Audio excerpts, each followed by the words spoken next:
Entre l'Algérie et le Maroc, avec la faiblesse de l'ONU, le conflit du Sahara occidental est un poison. L'accès à l'Atlantique et à tous les pays de la région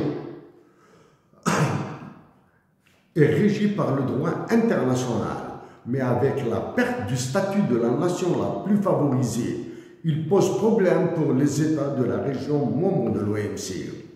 La directrice générale de l'OMC, africaine de surcroît, devra être invitée en compagnie des experts dans le droit du GATT pour expliquer et éventuellement produire une jurisprudence sur cet accès pour les pays intéressés. En associant la Libye et la Tunisie, plus qu'une entente, avec définition et délimitation des voies terrestres, un traité international régional pour l'accès à toutes ces eaux est possible. Sa conclusion sera le début de la montée en hauteur des vues des dirigeants de la région pour les intérêts de leur nation et de tous. Solution au conflit Algérie-Maroc autour du Sahara occidental. Les résolutions du Conseil de sécurité de l'ONU et la prorogation de la MINURSO, mission des Nations Unies pour l'organisation des référendums au Sahara occidental, nous font espérer l'avènement de la paix dans la région. Reconnu par l'ONU comme territoire non autonome, donc son Assemblée générale reconnaît les frontières du Sahara occidental et les populations qui y vivent. Si échec ou impasse après le référendum, le Conseil de sécurité et la Cour internationale de justice peuvent activer d'autres procédures.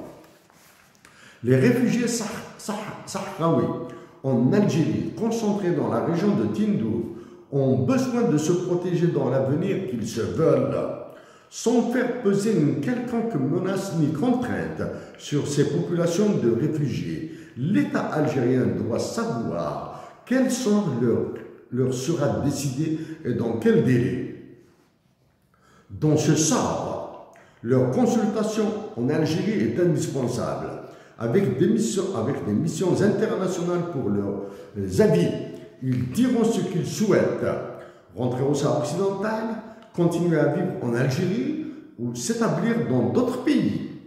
Selon les résultats, il est possible d'accorder la nationalité algérienne à ceux qui souhaitent s'intégrer sous l'égide des Nations Unies, délivrer des documents de voyage spéciaux pour ceux qui veulent s'établir dans d'autres pays, et c'est à l'ONU d'identifier ces pays qui feront des offres d'accueil, comme c'est le cas pour les Ukrainiens et Palestiniens. Cette éventualité est un mauvais augure. Pour les Sahraouis qui souhaitent rentrer sur leur terre avec la nationalité sahraoui, l'ONU devra activer d'autres processus qui seront complexes à négocier. Une disposition additionnelle sera un désarmement des individus et une démilitarisation totale du territoire qui seront scellés dans un traité de non-intervention armée étrangère au Sahara occidental. Toutes ces solutions ne seront que provisoires parce qu'il est impossible de déterminer les comportements sociologiques et politiques futurs des uns et des autres vis-à-vis de la propriété d'une patrie et de la paix. En attendant, l'ONU, l'Union africaine, la Ligue arabe et le Conseil de coopération des pays du Golfe doivent dégager des dotations financières plus consistantes pour améliorer les conditions de vie des réfugiés et soulager l'État algérien des dépenses qu'il requiert.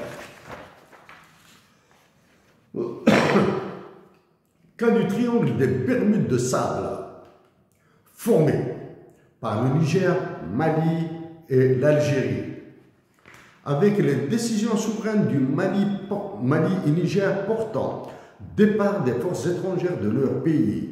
C'est une petite avancée vers la paix que nous disons. Devrons-nous rappeler que nous avons fait partie de ces Africains d'Algérie qui ont bataillé pour cet objectif, mais aussi c'est en tant qu'Algériens que nous avions dit que l'accord d'Alger de 2015 était inefficace et irréalisable.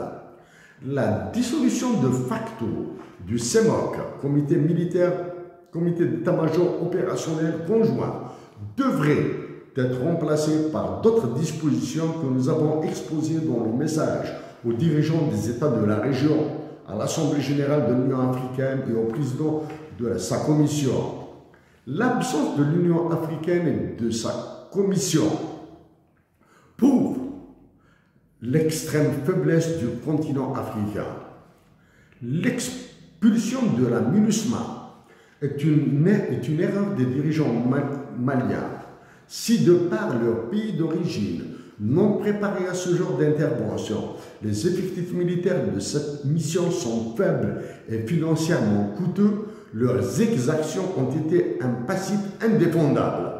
L'immensité des espaces à couvrir, la rudesse des conditions de la nature et l'absence de coopération des habitants de la région due à la terreur dans laquelle ils vivent en permanence présageaient de son échec.